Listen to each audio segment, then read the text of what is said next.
Bonsoir à tous et merci d'être fidèles à ITV. Tout de suite, le sommaire du 1945. À jamais, Amath Dansokho, l'homme politique sénégalais, a été inhumé cet après-midi au cimetière Tiakandiaye de Saint-Louis. Sa levée du corps ce matin, ici à Dakar, a suscité beaucoup d'émotions, comme vous le voyez sur ces images. Le cri du cœur des sinistrés de Bambilor. Ces victimes de la forte pluie de mercredi dernier se sentent oubliées, laissées à eux-mêmes. Ils appellent à l'aide, le soutien des autorités est vivement sollicité. Macky Sall disait hier sur RFI qu'il accordera la grâce à Khalifa Ababacar Sall le jour où il en aura l'envie et la volonté. Les proches de l'ex-maire de Dakar le contredisent. Ils évoquent la justice divine. Babacar Thioiba, le conseiller politique de l'ex-maire de Dakar, que vous entendrez dans ce journal. La page internationale avec Ibrahima Kamara. Bienvenue à tous.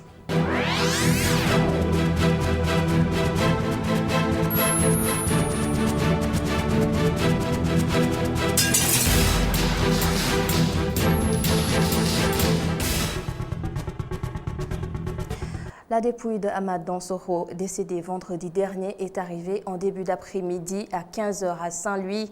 L'homme politique a été inhumé au cimetière Tiakandiaye. Un monde impressionnant l'a accompagné jusqu'à sa dernière demeure. Une vague d'émotions ce matin à l'hôpital principal de Dakar lors de la cérémonie de levée du corps de Amath Dansokho.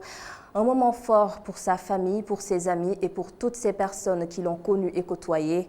Amath Dansokho a reçu à titre posthume la médaille du commandeur de l'Ordre national du Lion, le compte-rendu de Omar Khan et Mafalfal. Que des honneurs! Un cercueil aux couleurs de la République du Sénégal, sous la musique funèbre des forces armées.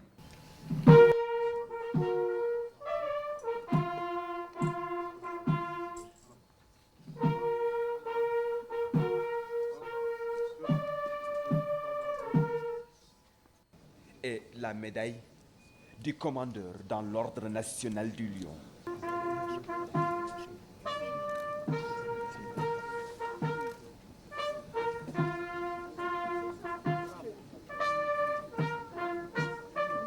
Amath Dansokho n'est plus, et quand c'est son grand ami Moustapha Niasse, aujourd'hui président de l'Assemblée nationale, qui prie pour lui, l'émotion est palpable.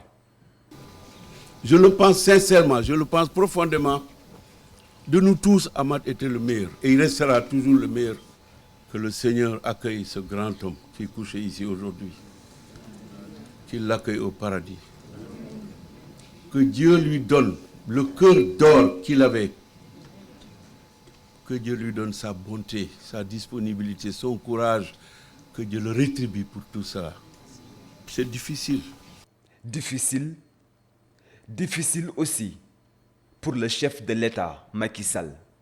Ils ont cheminé ensemble pendant plusieurs semaines avant le deuxième tour de l'élection présidentielle de 2012.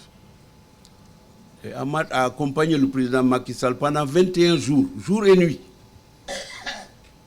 à ses côtés dans la voiture, qui a permis au président Macky Sall de faire l'ensemble des 45 départements. Il ne le quittait ni de jour ni de nuit.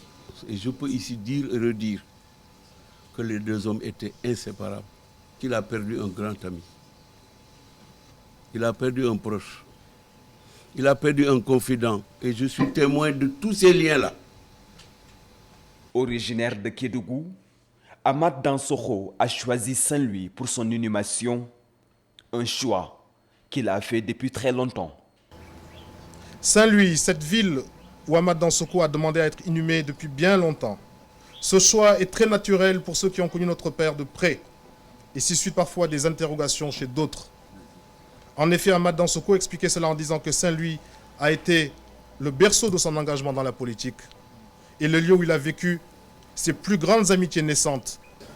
Cette ville est aussi celle où il a rencontré son ami exceptionnel, le regretté Almami Mathieu Fall, à côté de qui il a demandé à être inhumé. Un dernier vœu qui sera respecté à la lettre. Un cercueil qui disparaît dans un corbillard.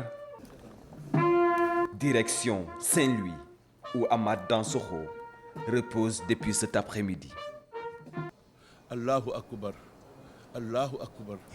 Vous l'avez vu sur ces images, l'émotion et la tristesse étaient palpables. Je vous propose ce lot de témoignages recueillis lors de cette cérémonie de levée du corps à l'hôpital principal de Dakar. Amath Dansokho, un grand combattant pour les libertés et pour la démocratie, suivait. Tant qu'il me restera un souffle de vie, je me mettrai au service de mon peuple. Amath a tenu parole. Il a été inlassablement, continuellement, avec opiniâtreté, au service de son peuple. Quelqu'un qui a beaucoup servi son pays avec détermination et abnégation. Que la terre de Saint-Louis soit légère et que son héritage, que les Sénégalais puissent fondamentalement le méditer. Un monument pour l'Afrique, un monument pour le Sénégal, un repère pour Kédougou. Et Amath Dansokho, c'est la spontanéité. Il incarnait toutes les valeurs que les Sénégalais aimaient bien voir chez l'homme politique. Amath Dansokho, c'est un des bâtisseurs de cette démocratie-là sénégalaise. Personnellement, c'est un oncle à moi. Il a été sur le même lit que mon défunt père. J'ai rappelé il n'y a pas longtemps que Amath et mon père ont fait mener des combats politiques. Il s'était exilé. Mon défunt père fut parmi les compagnons et les proches de Amath qui avaient aussi fait des démarches pour justement le ramener donc, ici au Sénégal. Amath Dansokho, par élégance, justement parce qu'il avait le sens élevé des valeurs, avait tout fait pour mettre ce dernier-là à l'aise donc, au niveau local et au point de ne jamais s'activer politiquement donc, dans cette localité de Kédougou. Amath a été un grand maire de Kédougou, a fait de grandes réalisations. Nous perdons donc un chef, nous perdons un leader. Le Sénégal perd un repère et une référence. Je l'ai connu, je vous ai dit, je l'ai connu avant 2000, après 2000 et après 2012. Donc c'est un homme qui, même quand il était dans l'opposition alors que j'étais dans le gouvernement, venait même me voir au niveau de mon bureau de ministre. Et je suis aussi allé le voir chez lui en privé.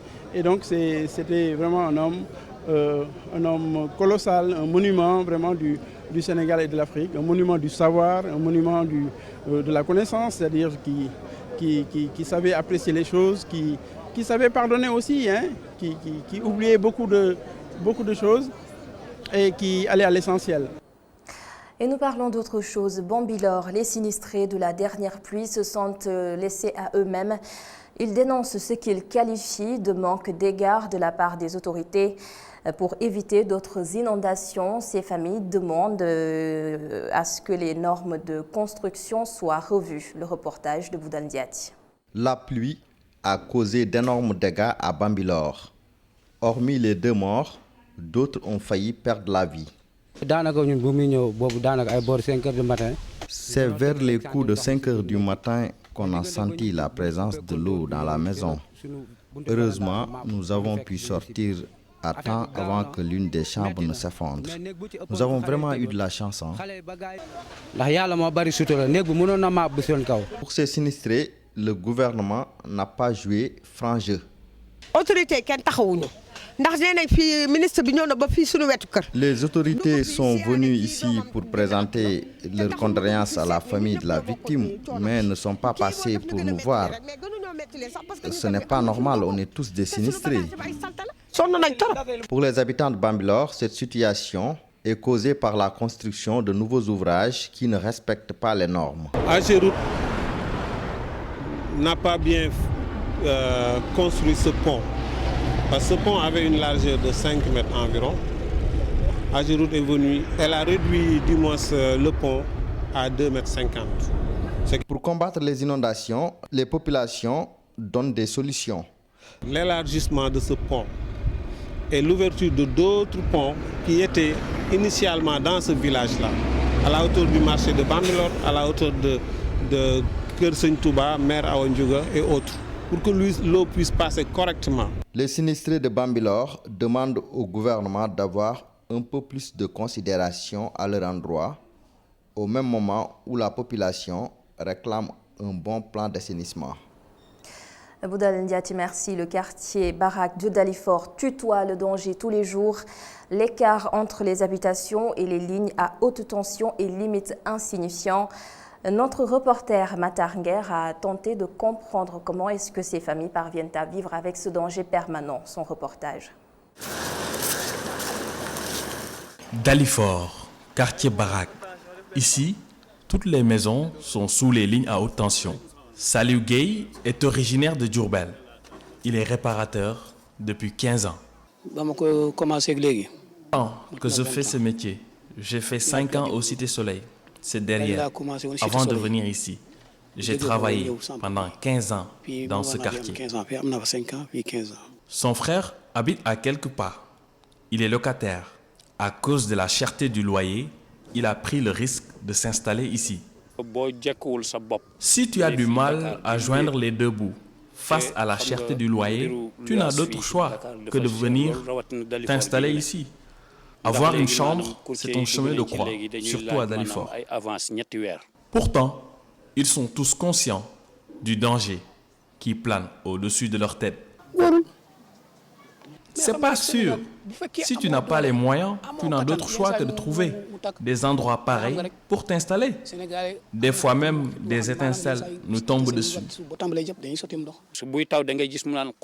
Quand il pleut, j'ai peur. J'ai une fois assisté à une rupture d'un câble à Jacques Mbao, mais heureusement qu'il n'y avait personne. Donc nous connaissons les dangers parce que nos vies sont menacées. Nous connaissons les dangers parce que nos vies sont menacées. Ces habitants sont prêts à quitter ces lieux, mais ils demandent à l'État de prendre les dispositions nécessaires afin de faciliter leur recasement. Pour lutter contre l'insécurité et l'insalubrité dans leur quartier, certains habitants de Grand Yoff se sont organisés en réseau pour améliorer leur cadre de vie. Dekondo Vigilant, c'est le nom de la plateforme qu'ils ont mise en place. Cette plateforme va porter les préoccupations des populations auprès des autorités concernées. Moustapha Gabardio, Pessi-Dignan. Tout est parti d'un constat. Une hausse de la criminalité et de l'insalubrité qui détériore le cadre de vie à Grand Yoff. Une situation qui a amené l'imam Khalifa Babou à mettre en place Dekondo Vigilant, une plateforme qui, grâce à WhatsApp, permet de recueillir les préoccupations des habitants du quartier pour ensuite essayer de les régler. En fait, c'est un réseau pour simplifier, quoi. Pour simplifier, je dirais que c'est un réseau. Alors, composé de jeunes du quartier, de jeunes, de moins jeunes. Alors, parce qu'il y a même les dames qui sont là et les vieux aussi qui participent. Alors, pour nous donner des informations, nous cueillons des informations, nous les traitons. Nous savons les informations qu'il faut suivre, les informations, bon, vraiment, on sait que vraiment c'est, bon, il n'y a pas de, bon, qu'il n'y a pas lieu de vraiment, alors de suivre. Alors, nous avons dans chaque quartier, nous avons des antennes qui nous représentent. À chaque niveau, à chaque couche de la population, il y a une antenne. Alors, s'il y a quelque chose qui ne tourne pas rond, quelque chose qui est suspect, ils nous appellent. Pour dire, ah, vraiment, il y a telle chose qui ne tourne pas rond. Est-ce que vous ne pouvez pas aller voir de plus près? Jeunes, vieux, hommes et femmes, tous les habitants du quartier sont invités à prendre part à sécuriser le quartier. Alors, notre travail, c'est surtout, bon, nous venons en appoint, nous les informons. Et notre travail s'arrête là, justement. Quand nous avons une information, quand nous avons quelque chose de suspect, moi, j'appelle le commissaire ou un élément. Alors, je leur dis ce que nous avons constaté. Et nous leur disons, parce que moi, je vais d'abord sur place, ou bien je regarde. Je sais que là, il faut que la police vienne pour régler ça. C'est pas ça, nous ne voulons pas outrepasser nos compétences. Alors j'appelle le commissaire ou de toute façon la police qui vient. Si elle vient maintenant, bon, maintenant c'est à elle de prendre le relais et vraiment nous restons derrière. Donc l'insécurité s'installe quand on habite dans un quartier depuis plusieurs années et qu'on ne connaît même pas ses voisins. C'est déjà un facteur majeur de l'insécurité. Nous devons changer ce genre de situation car on ne peut pas se former en milice pour sécuriser les quartiers. Chaque citoyen se doit de rester vigilant et prendre part à la sécurité de son environnement. Agent de sécurité. Loin de vouloir remplacer la police ou les services municipaux, les habitants de Grand Yoff espèrent à travers Dekondo Vigilant contribuer à mieux cibler les problèmes de la commune. Un moyen pour les populations de s'investir pour rendre leur environnement plus sûr et plus propre. Et cette déclaration de Macky Sall qui a créé un tollé, notamment sur les réseaux sociaux. Invité sur RFI hier, le président Sall a évoqué le cas Khalifa Sall. Il a dit, je cite, « Le jour où j'aurai la volonté ou le désir de gracier Khalifa Sall, je le ferai ». Les proches de l'ex-maire de Dakar se disent pas du tout et ne sont pas surpris par de tels propos.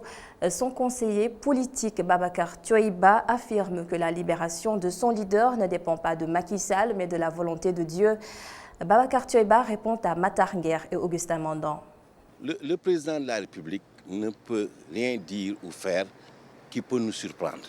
Ce que sa déclaration nous apprend par contre, c'est qu'il nous dit qu'il ne s'agit plus d'attendre l'épuisement de la procédure judiciaire, mais que tout dépend maintenant de son désir. Mais nous croyons fermement que Khalifa Babacar Sall est en détention par la volonté d'Allah et qu'il est en détention aussi parce qu'il n'acceptera aucune compromission, parce qu'il n'a accepté et n'acceptera jamais de faire des concessions sur ses convictions. La crise au sein des partis politiques sénégalais est due en grande partie par une absence d'idéologie. Les mots de Adiba, philosophe et spécialiste des questions cognitives. Il était l'un des invités de Alassane Samba Diop dans l'émission L'Air du Temps de ce dimanche. Voici un extrait. Le PIT a toujours eu une véritable idéologie et une véritable réflexion qui était communiste, qui était restée communiste.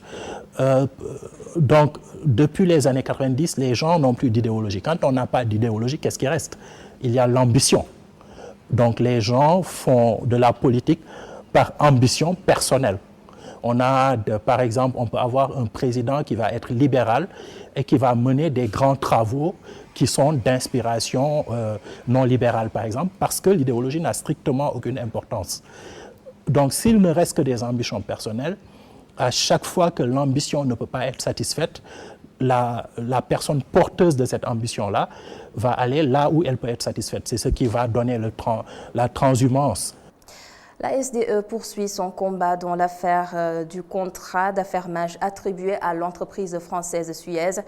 En juin dernier, le Conseil national de la SDE a introduit un recours après la RMP auprès de la Cour suprême. Même les juridictions internationales ne sont pas exclues. C'est ce qu'a fait savoir le directeur général de la SDE, Abdoul Bal. Il était l'invité de Mamoudou Ibrakan dans le jury du dimanche. La synthèse avec Youssouf Kanté. Nous avons toujours dit que nous ne comprenons pas cette attribution, nous ne sommes pas d'accord. Elle ne respecte pas les conditions de l'appel d'offres qui a clairement dit que l'attributaire, c'est celui qui offre le prix exploitant le plus bas. Et en l'occurrence, celui qui l'a fait, c'est clairement la Sénégalaise des eaux. Elle a perdu l'exploitation de l'eau potable face à Suez. Le 23 octobre 2018, le ministère de l'Hydraulique et de l'Assainissement a attribué la concession provisoire du service public de l'eau à Suez, mettant ainsi fin à un partenariat de 23 ans avec la SDE, un divorce qu'elle a du mal à consommer. Elle a d'ailleurs porté l'affaire devant la justice. Conformément aux dispositions légales de notre pays, nous avons saisi la Cour suprême depuis le 5 juillet et nous attendons avec sérénité la décision de la Cour suprême. Et nous ne doutons pas que le droit va être dit et nous croyons fermement, nous sommes convaincus que cette adjudication reviendra à la Sénégalaise des eaux. Et si vous perdez encore? Si nous perdons, nous continuons à nous appuyer sur les éléments de droit. Toujours, je pense que d'autres éléments de recours existent. Mais aujourd'hui, au moment où je vous parle, nous avons absolument confiance à notre Cour suprême et nous estimons sur la base des éléments de notre dossier que le droit va être respecté et nous ferons en sorte toujours de défendre le droit. La construction de Keur Momar Sarr 3 par Suez International est un conflit d'intérêts, selon Abdoul Bal, qui dénonce une violation de la procédure de passation des marchés. C'est un cas de conflit d'intérêts. Et puis par la suite, Suez International construit cette usine et Suez Group va le réceptionner. Mais ce n'est pas possible. C'est un conflit d'intérêts. Et plus grave, pendant les 10 ans d'exploitation, le Suez Group, celui qui est attributaire, sera appelé à constater les vices au niveau d'une installation réalisée par sa filiale. Ça ne doit pas arriver. La Sénégalaise des eaux, une équipe qui gagne selon son directeur général. Mais aujourd'hui, elle se voit retirer le contrat d'affermage. Le 31 décembre 2019, elle cède la place au groupe siège. Youssouf Konté, cette information en bref, pèlerinage 2019, les deux vols privés numéro 13 et numéro 14 dont les retours étaient programmés ce soir à 21h30 et minuit 30. Ces deux vols vont finalement atterrir demain lundi. 10h05 pour le vol 13 et 16h30 pour le vol 14 à l'aéroport international Blaise Diagne. Et nous passons à présent aux actualités internationales.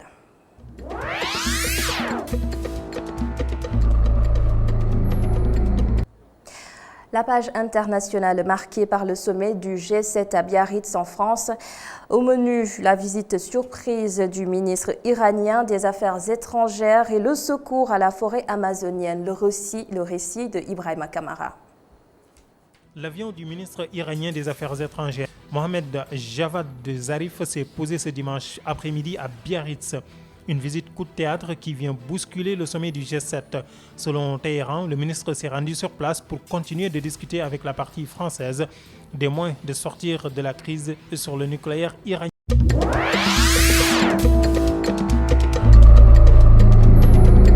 Les pays du G7 sont d'accord pour aider le plus vite possible les pays frappés par les feux qui se sont multipliés ces derniers jours dans la forêt amazonienne, a déclaré dimanche Emmanuel Macron à la presse. Il y a une vraie convergence pour dire on se met tous d'accord pour aider au plus vite possible les pays qui sont frappés par ces feux, a rapporté le président français, hôte du sommet des 7 grandes puissances qui se tient jusqu'à lundi à Biarritz, dans le sud-ouest de la France.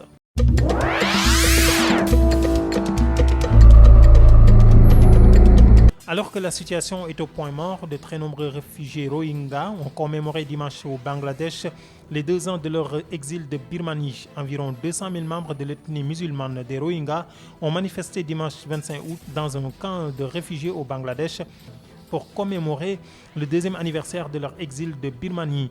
Quelques 740 000 Rohingyas avaient fui l'État birman de Rakhine en août 2017 à la suite d'une opération de répression de l'armée en Birmanie. Des familles entières avaient rejoint dans des conditions très difficiles 200 000 réfugiés victimes de persécutions et déjà installés dans des camps de l'autre côté de la frontière au Bangladesh.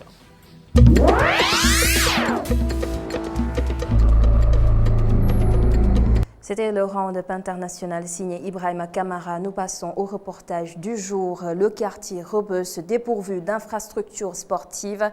Le stade Hassan Diouf a été fermé, l'espace octroyé à des Chinois. Cela indigne toujours les populations de ce quartier. Elles disent que le sport a été tué dans leur zone. Cheikh Hassan Fall et Célé Diallo. Si les professionnels s'entraînent en dribblant des plots, ces bambins de Rebeuss, eux, sont obligés de dribbler les voitures. Ce manque d'espace de jeu, pour ne pas dire d'infrastructures sportives, désole au plus haut point les jeunes de Khandalou. La fermeture du stade a tué beaucoup de choses, surtout au niveau de la jeunesse, qui n'a plus le droit à l'épanouissement. Moi, je ne peux plus jouer au Navetan à cause du stade qui n'est plus opérationnel. Pour jouer au foot, nous sommes obligés de nous rendre au terrain de Liberté 6. Sinon, c'est difficile, car il y a de grandes personnes qui nous empêchent de jouer.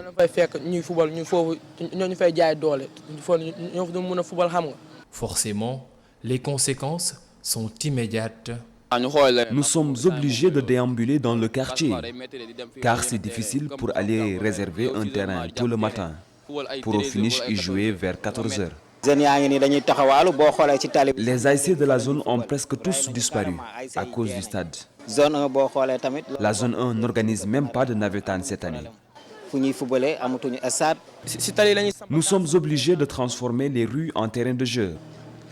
Même si ce n'est pas sûr, mais nous voulons jouer au foot. Des riverains qui appellent le chef de l'État à se souvenir de sa promesse électorale. Durant la campagne, il nous avait promis la réhabilitation du stade, mais rien jusqu'à présent. Et les Chinois ont même repris les travaux. Au finish, nous nous disons que c'était juste une promesse de politicien.